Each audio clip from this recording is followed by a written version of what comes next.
The Tesla TSLA Model 3 has only been out for a little over 3 years in the USA, and even less time in Europe, but a major update has already arrived. Tesla has been incrementally improving the Model 3, as with all its cars, via software updates. There have even been a few small hardware tweaks, like the inclusion of the wireless phone charger from the Model Y in the Model 3 earlier in 2020. However, the 2021 bump is a much bigger update and delivers one very significant hardware change that may have recent Model 3 buyers wishing they had waited a few more months. Here are the most important differences. Let's start with how the new cars look. There are some minor changes to the external appearance of the Model 3 compared to the original, or major changes, depending on your point of view. A popular modification to the original Model 3 has been a chrome delete, which covers up the chrome trim with black vinyl.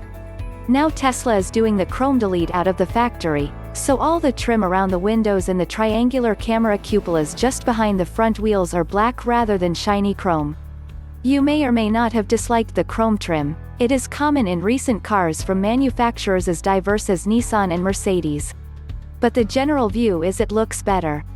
The new 20 inches Uberturbine wheels on the Model 3, which replace the previous 20 inches rims, are more controversial, although they do apparently improve range.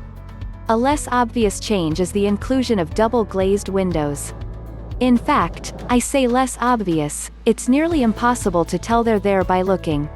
This is not a cosmetic change but intended to reduce the audibility of exterior noise and improve insulation, which will benefit climate control power consumption whether it's cold out and you're trying to keep warm, or vice versa. However, there is a much more significant improvement to the way the climate control works. When the Tesla Model Y launched, one inclusion in particular made Model 3 owners jealous: its heat pump. The easiest way to understand what a heat pump does would be to imagine a fridge working in reverse. If you put your hand on the radiator at the back of your fridge, you'll notice that it's warm. But the inside of the fridge is cold. Heat has been extracted from the interior and radiated to the exterior.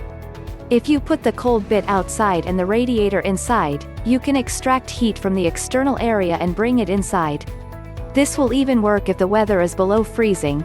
Think of your freezer, which also has a warm radiator at the back. This is a much more efficient way of providing heat than using wire-based heating elements, because heat is being transferred rather than generated. In fact, it's being considered as a way to replace home gas boilers with electrically fueled heating that is much more cost-effective than electric element radiators.